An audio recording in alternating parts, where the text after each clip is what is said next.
Otep à toutes, Otep à tous. Otep à Simigoïta, Otep Choguel Kokalamaïga. C'est encore moi, Dumbi Fakoli Doumbia. Écrivain, malien d'origine, sénégalais d'adoption, citoyen du monde noir et panafricaniste par conviction. Je n'ai pour guide que mes propres ancêtres et nos ancêtres à nous tous, africains noirs. Voilà pourquoi d'aucuns disent que je suis un incroyant, un cafre. Parce que je ne crois pas du tout en ce Dieu ternaire, Jéhovah, Dieu le Père de Jésus et Allah. J'assume d'être mécréant, j'assume d'être un cafre. Et je suis fier de l'être. Ceci dit, passons à l'essentiel. Aujourd'hui, il y a deux épiphénomènes dont je vais parler.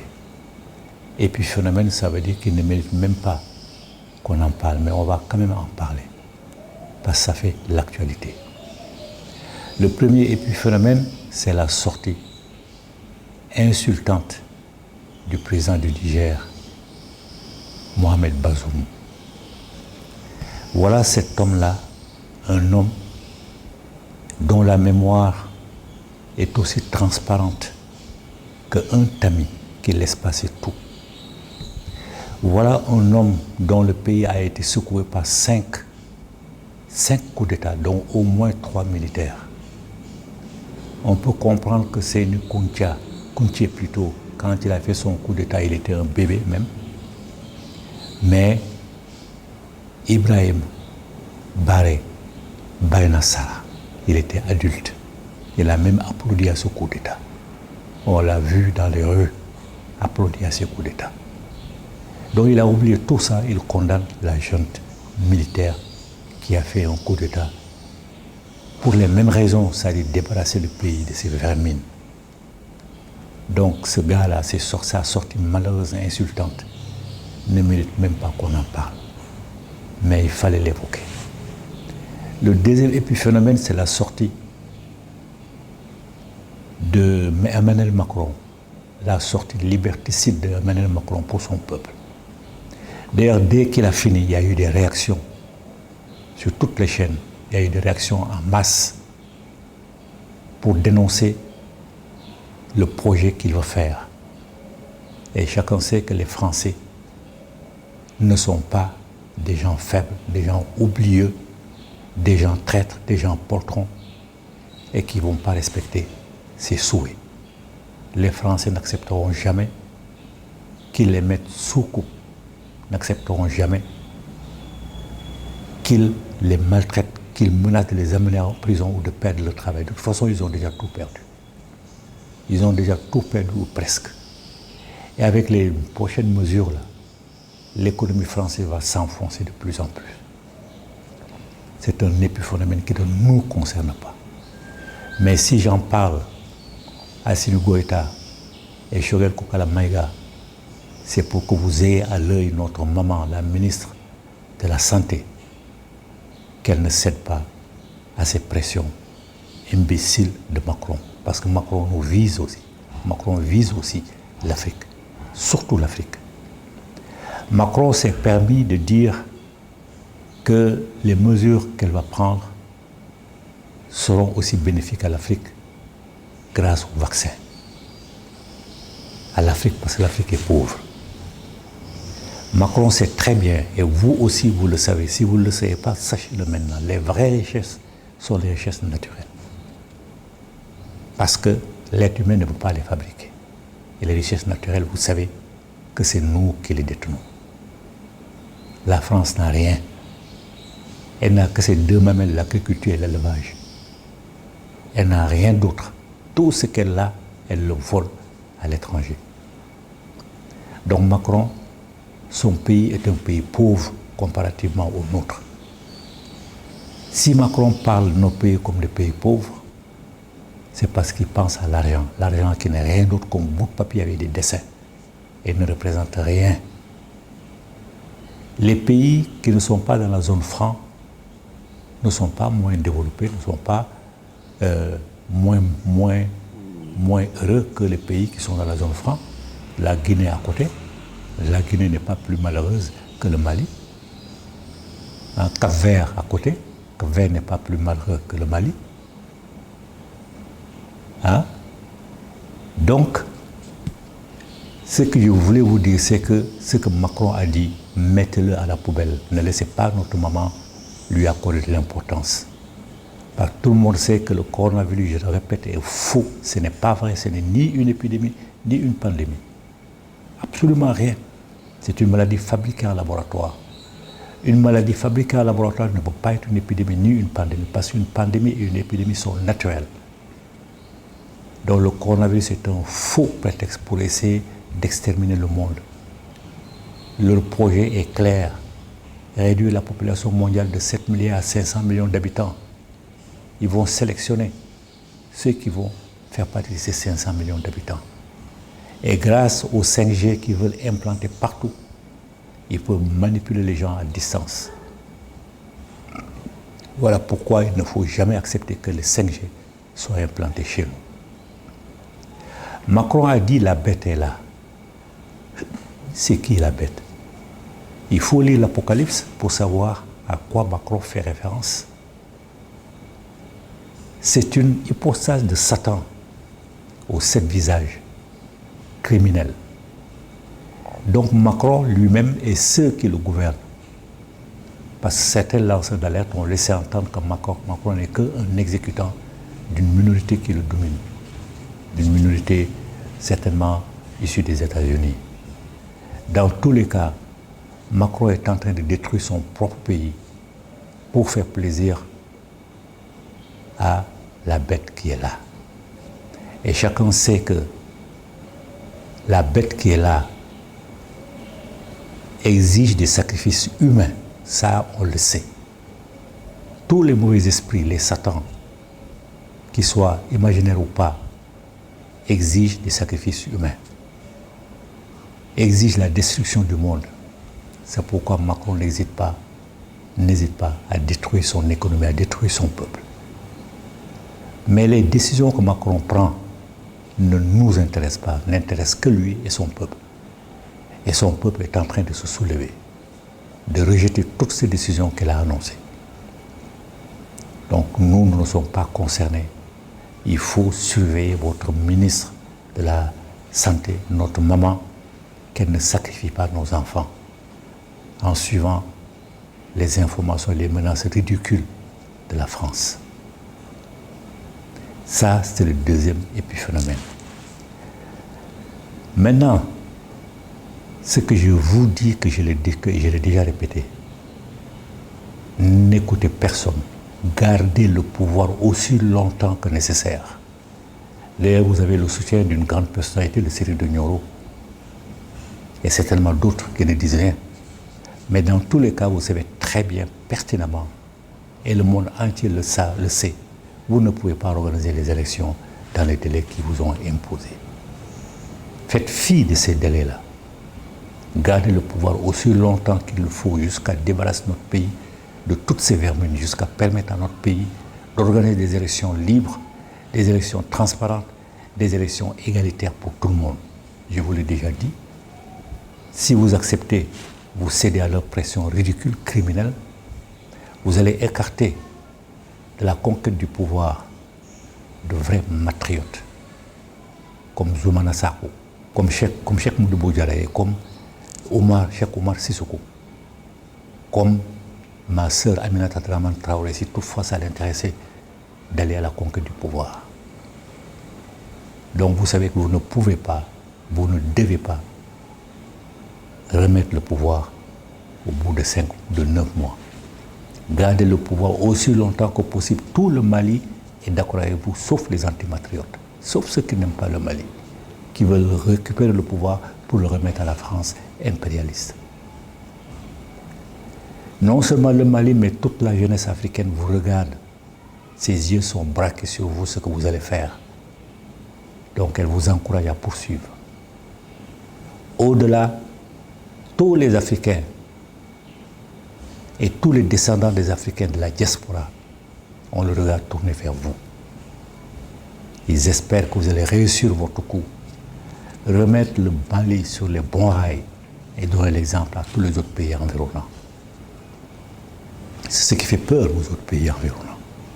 Parce qu'ils savent que si vous réussissez votre coup, chez eux aussi ça va bouger. Et la France l'a définitivement chassé notre continent. Et la France va se retrouver en concurrence avec le Portugal, qui est un sous-développé pour avoir perdu toute son influence sur ses anciennes colonies. Macron ne réfléchit pas. Il ne pense qu'aux poignées ou qu'aux quelques 2 ou 3 poignées d'hommes politiques à travers le monde qui veulent gérer le monde à leur manière. Ils ne pensent même pas à leur peuple. Et il ne sait pas que quand la France va devenir aussi sous-développée que le Portugal, c'est le peuple français qui va souffrir. Mais il n'en a rien à faire. Il faut qu'il exécute les ordres de la bête.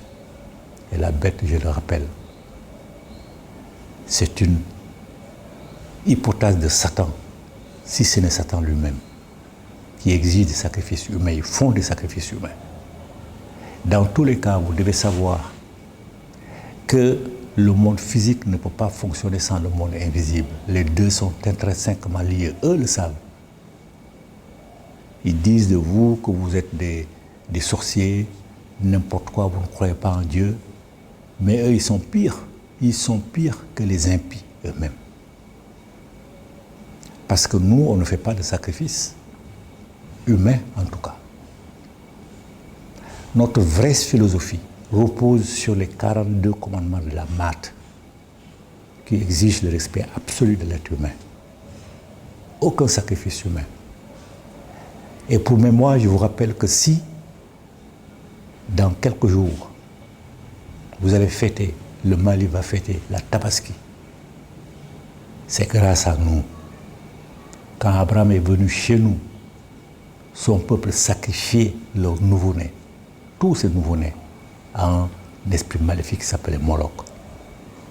Quand ils sont venus chez nous et qu'on les a abrités par pitié, parce que c'était des sans domicile fixe, ils savaient que chez nous, ils ne pouvaient pas se permettre de perpétuer cette mœurs-là. Donc ils ont inventé leur histoire. Au moment où Abraham s'apprêtait à sacrifier son fils Isaac, les uns disent c'est Ismaël, les Arabes disent c'est Ismaël, l'Éternel, où Allah lui a envoyé Gabriel avec un bélier. C'est à partir de ce moment-là que les Hébreux ont arrêté de sacrifier leurs enfants et l'ont remplacé par le bélier. Ceux qui, dans quelques jours, vont fêter la Tabaski, sans le savoir, accusent leurs propres ancêtres d'avoir été des sacrificateurs d'enfants. Et que ce sont les Arabes ou les autres qui leur ont permis de ne pas le faire en leur conseillant de sacrifier le bélier à la place. Alors que ça, c'est un enseignement de nos ancêtres qui n'ont jamais fait de sacrifice humain. Le jour de l'égorgement du mouton en sacrifice, ceux qui ne peuvent pas céder à la pression de la famille, du quartier, en tout cas de l'entourage, peuvent acheter leur mouton, mais avant d'égorger leur mouton, dans leur chambre à coucher, s'ils veulent éviter les indiscrétions,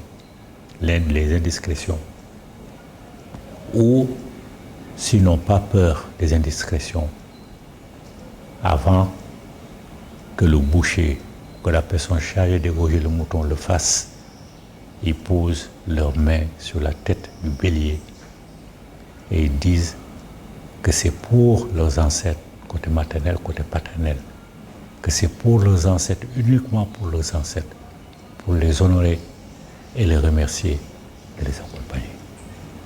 Ils peuvent tout simplement faire cela. Ça, les ancêtres sauront pourquoi ils ont fait le sacrifice. Ils auraient pu s'en abstenir, mais ils le font simplement pour que les voisins ne racontent pas les histoires sur eux, des histoires dont ils n'ont rien à faire d'ailleurs, mais pour éviter seulement qu'ils racontent des histoires sur eux. Alors, ils font bel et bien leur sacrifice, mais ce mouton-là est destiné à leurs ancêtres, uniquement à leurs ancêtres. leur secte maléfique, la Rose-Croix, la franc-maçonnerie, sont des mal copiés, mal collés de notre propre tradition. Il y a dans ces deux institutions criminelles, il n'y a que dans ces deux institutions des francs-maçons, des rosicruciens, que des adeptes de la pire espèce. Donc ils ont tout copié chez nous, ils ont tout modifié, mais en mal. Alors ce que je veux vous dire, c'est que ne les écoutez pas. Vous pouvez rester musulman si vous voulez, vous pouvez rester chrétien si vous voulez, mais Assimi Goïta, Choguel Koukala Maïga, respectez nos traditions. Elles sont les premières au monde. Elles ont toujours été imitées et n'ont jamais été égalées. Quiconque veut en débattre peut venir autour d'une table ronde. On a lancé le défi, il y a fait plus de 20 ans. En France, un peu partout, personne ne relève le défi parce que c'est la stricte vérité. Alors, ce que je veux vous dire, il faut vous retourner aussi vers vos traditions qui sont là pour vous aider. Vous n'êtes pas armé, vous n'avez pas suffisamment d'armes. Comment vous allez libérer notre pays, rester à l'abri de leurs agressions si vous ne faites pas appel à notre traditionnalisme pour vous appuyer, pour vous aider, vous donner un coup de main? Faites-le discrètement. Eux ne viendront jamais vers vous parce qu'ils ne sont pas comme ces marabouts-là qui cherchent leur intérêt et les intérêts de leur clan. Nos traditionnalistes, nos Komoutigi, nos Diatigi, nos Diafletigi, nos Dozo n'iront pas vers vous pour vous dire faites cela. C'est à vous d'aller vers eux.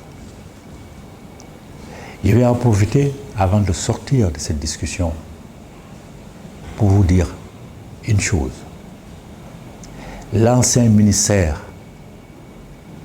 de l'administration territoriale a fait obstruction volontairement sur la demande de récépissé de la Fédération des associations pour la promotion de la tradition négro-africaine, appelée l'Adakoro.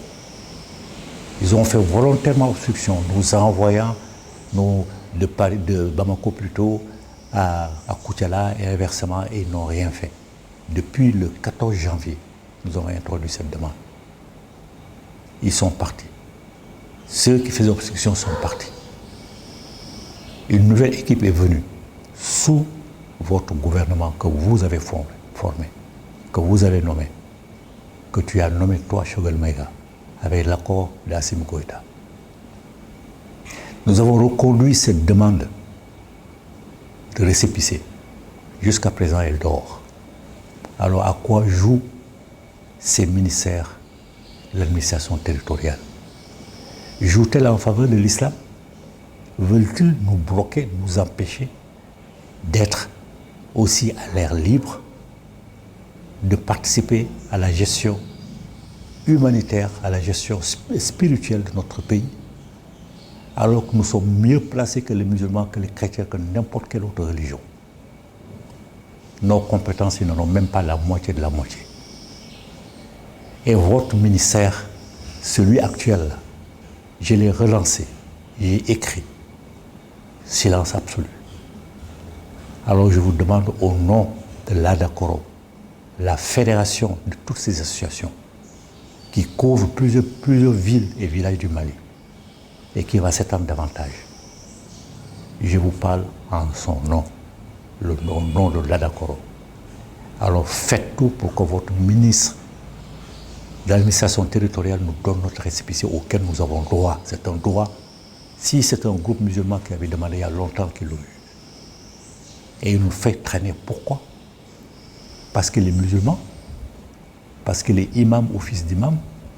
On n'en a rien à faire, nous, qu'il continue sa religion, qu'il la pratique, mais qu'il nous laisse, nous occuper aussi de notre pays, parce que c'est notre pays. Nous avons plus d'amour pour notre pays que toutes ces religions étrangères qui sont venues, qui sont tombées du ciel avec les armes, et on a fini par accepter de cohabiter avec eux. Les musulmans n'ont pas plus de droits que nous. C'est le contraire, c'est nous qui avons plus de droits qu'eux parce que nous sommes chez nous. L'islam est venu d'ailleurs, le christianisme est venu d'ailleurs. On les accepte. Mais il ne faut pas qu'ils disent qu'ils vont nous écarter. Alors je vous appelle, vous, je vous interpelle, Assimi Goïta et Choguel Kokala Maïga, convoquez votre ministre de l'administration territoriale et dites-lui de nous donner nos récépissés. Nous pouvons fonctionner sans récépissé, parce que la loi nous y autorise. Mais nous voulons avoir ce récépissé-là, parce que nous y avons droit. C'est notre droit le plus absolu. C'est le dernier appel que je vous lance pour l'instant, en tout cas. Je reviendrai vers vous certainement en d'autres circonstances. Mais je vous dis, il faut suivre en tout cas comme l'huile sur le feu, ou comme le lait sur le feu, notre maman, la ministre de la Santé, qu'elle n'induise pas ses enfants dans l'erreur et les fasse vacciner, puisque tout le monde est d'accord que le vaccin est un poison. Macron lui-même l'a dit dans son discours, il faut une troisième vaccination. Ceux qui sont fait vacciner 2 fois doivent supporter une troisième vaccination. C'est quoi cette histoire-là? Alors qu'au début, il disait une seule vaccination suffit. Donc après les 3 vaccinations, ils vont ajouter encore une 4e ou une 5e ou une 6e, jusqu'à ce qu'ils aient raison de l'humanité. Jusqu'à ce qu'ils aient raison vraiment dans la concrétisation de leur projet criminel qui est d'éliminer le maximum de personnes dans ce monde, à commencer par chez eux-mêmes. Puisque c'est ce que Macron fait là. Si les Français le suivent, les Français vont tout droit à la mort. Mais les Français le savent. Ils ne sont pas comme les Africains. C'est pourquoi, déjà, ils rencontrent beaucoup de résistance. Alors vous, faites en sorte que notre maman se désintéresse totalement des propos ridicules de Macron, des propos criminels de Macron, des propos insultants de Macron, puisque Macron nous traite de pays pauvres, alors que la France est beaucoup plus pauvre que le Mali. La France n'a pas d'uranium, elle n'a pas de pétrole, elle n'a rien, elle n'a pas d'or, elle n'a rien du tout. Aucune richesse naturelle. Et seules les richesses naturelles font la richesse d'un peuple. L'Afrique est le plus riche continent au monde. Et pour vous dire en passant, et en terminant là, l'Afrique noire seulement, pour contenir tout le continent américain, peut contenir tout le continent européen, peut contenir tout le continent asiatique, peut contenir toute l'Inde. L'Afrique noire seulement. Avec au minimum les 3/4, sinon les 4/5 des richesses naturelles. Quand Macron dit de nous, pays pauvres, Macron est insultant à notre égard. Il faut lui démontrer qu'il se trompe. Couper le cordon ombilical, renvoyer son armée qui est inefficace, qui est complice de nos ennemis, l'armée française et le Qatar et l'Arabie saoudite qui fournissent en armes nos ennemis, en armes plus puissantes que les nôtres. Alors chassez la France. Chassez la France et sortez du franc CFA. En tout cas, programmez cela. S'il n'y a pas au Mali des économistes, des financiers compétents, il y en a en Afrique. Côte d'Ivoire tout près là. Il y a Nicolas Ogboho qui est très connu. Il peut vous aider en un laps de temps de mettre sur place un système financier. C'est grâce à son travail avec Laurent Gbagbo qu'ils sont précipités pour faire partie de Laurent Gbagbo. Pas dans le secret, Laurent Gbagbo avait fait appel avec lui, à lui pour mettre en place un système financier indépendant de la France. Vous avez des réserves au Trésor français, mais laissez à la France ses réserves. Vous en avez beaucoup plus encore dans votre sous-sol.